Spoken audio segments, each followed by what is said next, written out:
Hi guys, welcome back to my YouTube channel, Philippine with Eyes. Here again, joining by... Always Derek. So, for today's video guys, we're gonna topic about credit card here in the Philippines. Yeah, I think in general it's just the credit system here in the Philippines, which is a joke. As a 45-year-old, I don't know if I can call myself an immigrant, currently on a tourist visa over here, but I nevertheless did start a business here in the Philippines. And in the process of business, of course, I gotta be curious about everything. And coming from Los Angeles, California, our credit system is, it is what it is. I can't say it's good, I can't say it's bad, I don't have a comparison, as I've never had credit anywhere else in the world. But coming here, my mindset is to, settle here in the Philippines. And, we have, as a couple, we have plans and goals and stuff like that. And part of it is to help her establish some kind of credibility. As you all may know already, that a lot of the Filipino community here, don't really have not even a valid ID, right? Yes. Yeah, and in the process of, getting content for my channel at Q Adventures, we come across these kids that can't even go to school because they don't even have like a live birth certificate. So they can't even, I guess, prove the identity to register in school, which is very important. But in the process, it's just like, on a business perspective, I wanted her to establish some kind of credibility, some kind of background ties, and that would show financial responsibility and obligation to the Philippines, just in case she ever wants to leave the country for tourism or... We're having date guys. We what? We're going to date. How about date? Yeah, like maybe we want to fly to Singapore just to have dinner or something.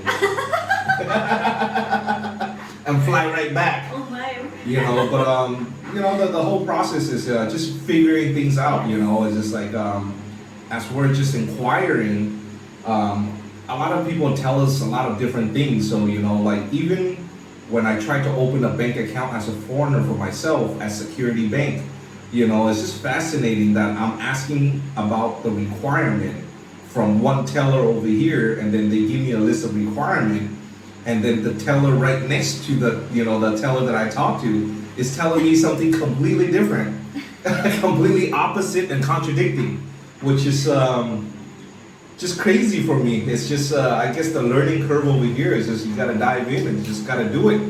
So what we did recently is got you a credit card? Yes, all of that. Yeah, another card. So when they call you, like, what was the sales pitch? It was like a cold call. They kept calling her because she has a bank account with Security Bank.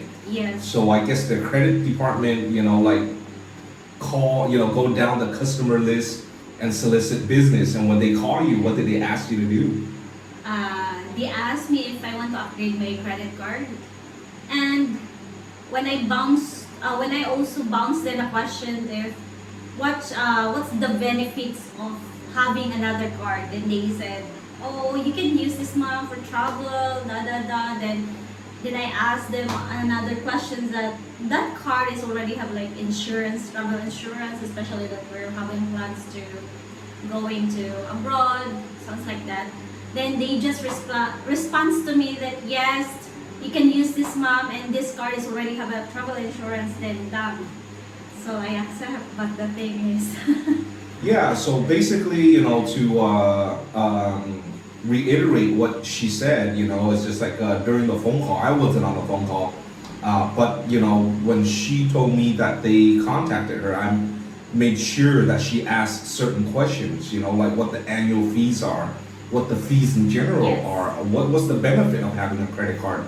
That's actually not an upgrade, honey. It's a brand new credit card, the card that you already have.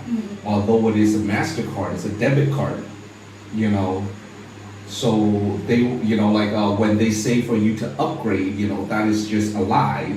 Yes. But as I understand it, it's just they indicated that the credit card will come with travel insurance if we book a flight, with that very credit card, which in my mind it makes sense because in the United States, travel cards operate that way. If you book a flight using a travel card, it comes with certain levels of travel insurance. And then they also indicated to her, did they tell you that there are any fees, any annual No, fees? I asked them about that. They said no, ma'am. And then did they explain to you any kind of transaction fees? No, they don't explain to me. When I asked them, what if I use the card, should I have a bills for that, especially with the limits? They said, no, you don't have any charge with that, ma'am, especially if you're going to use the credit card with the minimum. I don't have bills for that. That's what they said when I asked them. They were just thinking. That's why I'm thinking, and I tells you what they said. Then I asked them also about travel insurance because that's the thing that I'm sorry, my concern, especially that we have plans. So I asked them about that. Then they don't explain to me that. They just tells me that there's no annual payment every time I use the card. Well, yeah, I was sitting next to her when she was, having a conversation in Bisaya, obviously. It's the goal. Tagalog? Oh, okay, I apologize. I still can't separate the difference. But, but in their native tongue, and of course I was sitting next to her just to make sure, of the annual fees, transaction fees, and even the credit limit, it's just like the telemarketer really didn't have any answer to zero, zilch. And, but I asked her to go, to go forward with it anyway, because, it gives her some kind of credibility with her background. It just builds her credibility. So when the card arrived, we felt like a VIP. They were, they personally delivered it. Yeah, via motorbike. Yes, via motorbike. Rang our doorbell and everything, knocked on our door, and the credit card arrived.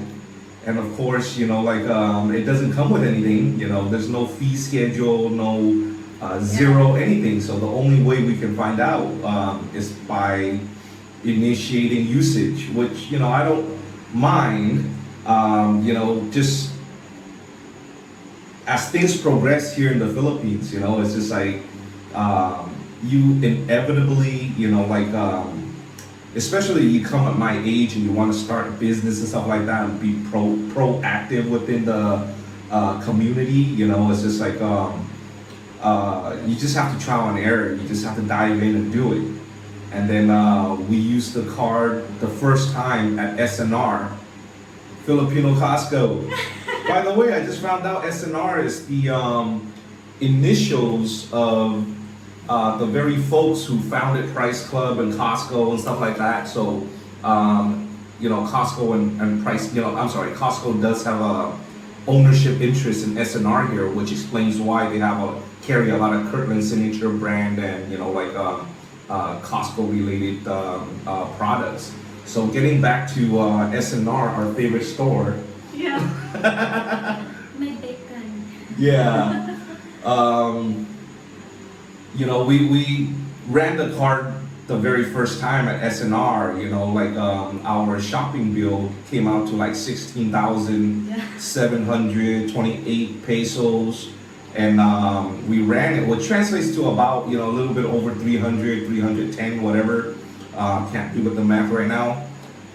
And then thereafter, when we look at the transaction, not only did they charge us just for the purchase amount, they charged us a print fee. Yes.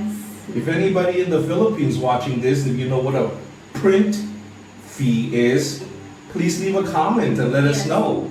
The print fee is 1,262 pesos, which translates to roughly about 25 US dollars for a bill that is a little bit over $300. That is absurd. I was confused and I'm speechless for my bills. Yeah. Especially for just only for print. Yeah, it's just like you're paying absurdly extra for using a credit card that I don't know how the credit system work here. Like MasterCard make a fee out of the merchant, but the customer definitely absorb the cost by using it, and there's zero incentive in using it. On top of the print fee of 1,262 pesos, they charge you an upfront interest, and it indicates INT. So I can't imagine for it to be an international transaction fee, since it says clearly here that it's SNR Cebu Mandawi, Philippines. So I would just imagine INT stands for interest. So we're prepaying a 299 peso interest immediately, like instantly, the instant that they run the card on a 16,728 peso bill. So that alone, spending $300 there, that alone, it adds up to about 1,500 pesos, which is about $30 upfront, just by the card going through the magnetic reader. Every swipe.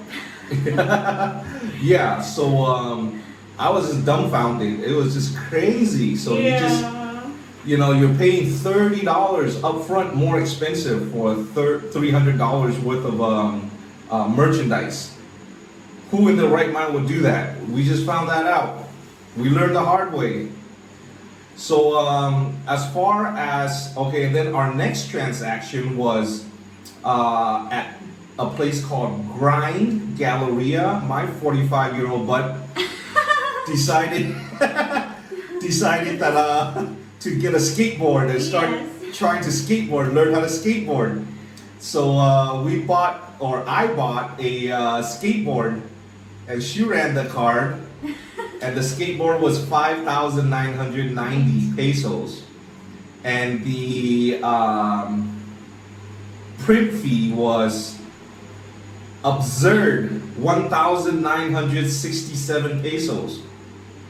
So that's $40, almost $40 on a 5,000, almost like a $110 purchase. $110 purchase. They charge $40 up front for a print fee. I don't know what dictates that. I don't know if it's the store specific or the type of purchase, but this is absurdly higher than what they charge us at SNR. And get this, above and beyond that, the upfront interest is 89 pesos. So that skateboard, instead of $110, it costed me like $150 just by choosing to use that card. And what is it here? And then our next purchase at Save More to buy groceries. Save More Maribago. We spent 2,954 pesos in groceries. And they charged us an upfront fee of 963 pesos. So on a $60 purchase upfront, they charge us $20. $20! Damn! So we spent like 4,000 pesos for something that was, Times two. that's like what? Like 25%. Interest. That's criminal. That's not even the interest. That is what is that? It doesn't say whether it's interest or whatever, but it's just an additional fee. 25% up front. So guys, when you guys come to the Philippines and you guys want to look out for your Filipina, just like what I'm doing, no credit cards. If you can't afford it cash, don't get it. Okay, we're about to cut this credit Yes. card. The bill just came due, so we're gonna pay it in full, and Yes. this is I don't know. I'm sure like Asia work this way, and I'm just saying that this is criminal. Like I'm being dramatic coming from the United States. You use whatever you use, you don't get charged interest until like a 30-day grace period, or whatever the case is. And then we also try to have you finance a car. Yes, we try to finance the car. What happened, honey? It's a ghost. Well, you have to explain everything, like the whole I went process. to Toyota company. Then we check cars there. If there's like unit that we like. But the first thing is we just when we're in the company of Toyota, we saw the views and I fill up the form for purchasing the car. I'm sorry, let me interrupt a little bit. Just for context, the Vios or Vios, however you want to pronounce it, is pretty much equivalent to the Toyota Corolla that we have back in the United States, but with a much smaller engine. So that's the context. Go ahead. Yes, then after I fill up the form, they said to me that they're gonna process my papers and send it to the What form is it, honey? form for applying the views. Okay, so the credit application. Yeah, credit applications. Uh-huh. Then they told me that they're gonna shoot me a message that they already, what we call this, passed my papers to the bank that's supposed, what we call that name? Yeah, so they're basically gonna shop her credit application with different banks. And then the banks were supposed to send, they call a CI. CI, yeah. Yeah, so basically a person that physically come over to the house and make sure that she's not broke and Yes, and I have like a business proof of income that I can pay every month for the cars. So, just if it's- credit worthiness. Yes. It took Yeah. weeks, then I'd never heard anything to them. Yeah, so this, it was supposed to take 3 days for the application to, either get a yay or a nay. And then, but the matter of fact is, it took a week for the CI to come and do the background check. And then after the CI left, Ghost. it's the cricket rubbing their legs together. I've never heard anything from them. Yeah, so we try to follow up with Toyota twice, and they say, yeah, we reached out and nobody is like, at least give me a nay, It's just like, what's the customer service level, Tell me no, but they just decided to ghost, and just nobody gave any response, and then also we tried to finance a motorbike Yes. under your name. Under my name. And then the difference with that was in-house financing by the dealer. So, we were dabbling with that just to learn the system. It's not important for us to Yeah. finance anything, but, with the motorbike in specific, like over a 12-month payment period, we lose out on about 20,000, no, about 15 to 20,000 in interest. So in my mind, about $300-400 US dollars in interest, it was worth the investment to basically help her establish, some kind of credibility within the Philippines. But, what was their requirement that kind of killed the deal? The requirements is I need co-maker, which is very hassle situation if you have a co-maker. A co-maker is basically a co-signer. Yes, in So- case I cannot pay, those other person who signed for the contract, they will gonna cheese on him and ask for the payment to the bike that I purchased. That's Yeah. called co-maker here. Yeah. So in the Philippines over here, it's not, you get bad credit and then repossess the bike. If, say for example, I'm her co-maker, which I'm not qualified to do because I don't have status here in the Philippines. It has to be a Filipino. So let's just imagine that I'm Filipino and I'm her co-maker and she defaults on her note. The obligation to pay on the note falls on me, even though I don't have the bike and it's not my bike, whatsoever. So the guarantor. So, like what incentive is there to have a co-maker? And then another thing is, it's just like another, me being a foreigner, we approach somebody to be a co-maker, it's just, I kind of put myself in the position where, it's just like I ask for a favor, they do it, and then in the future, at some point, I need to return a favor. Yes. And I can guarantee that whoever that did me the favor that is going to be asked of me is going to be much bigger, which is, the foreigner privilege. Yes. So I don't want to put myself in that position ever.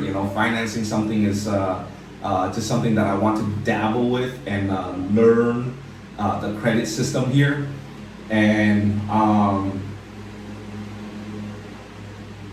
yeah, that's basically it. Buying any of those things is of zero importance to me, zero urgency. It's just this is the hard knocks way of learning the system. Yeah. When nobody can tell you a straight answer, and nobody knows the answer. And not only do they not know, it's like they don't tell you that they don't know. They just give you like whatever answer that they just pull out of the butt. I guess as a politeness, to I don't know if you guys ever been, like back in high school when your teacher requires you to write like a 2-page essay, and then you just blow up the font to fill the page, and you take all these little shortcuts so that you just have something to turn in. And that's, what I feel, it's just like, but as a business person, it's just like, if you don't know something, I prefer for you to tell me that you don't know. So at least I know to go, somewhere else to look for the answer. Rather than, you being, shy, embarrassed, whatever you want to refer to, and just give me an answer just to give me an answer for no other purpose than to give me an answer, despite it being the wrong answer. And it's just like I can imagine a lot of people being reliant on that, answer, and things go wrong, and often when we, this is the part of the Filipino culture that you have to understand. I'm not trying to clown on them, but I'm just saying that they're just super polite, that they are incapable of saying no. So, even when we are riding our motorbike and we get lost and we ask for directions, and, they don't know what we're saying, and then she just repeats it 5-6 times, and then their answer is, There. which is totally sometimes, like the opposite direction. So I've learned the system, so like, whenever, like in recent days, whenever she asks for direction, and when she's clear and concise with her question, and if the person is like, huh, or what did you say, then thank you, my answer is thank you, I appreciate your help, and we move on. Because if they don't know what you're talking about, then you can see what the upcoming answer is going to be. So bottom line is, credit in the Philippines, don't bother. Yeah, if you guys have like a very different experience than me, please leave it in the comment, and then we'll read it and we'll investigate that. Yes. So, that's it. So guys, thank you so much for tuning into my YouTube channel. And please, still keep supporting my channel by watching my videos. Thank you so much, folks, and God bless you all. And if you're not yet my subscriber, please like and subscribe and click the button below. Yeah, we're trying to revamp her channel, and we're gonna do informative videos and very untraditional ways. Hoping to offer you guys something, a different perspective, and so you can do your own due diligence. So we're trying to share information as we're going through it ourselves. And that's it. Bye guys!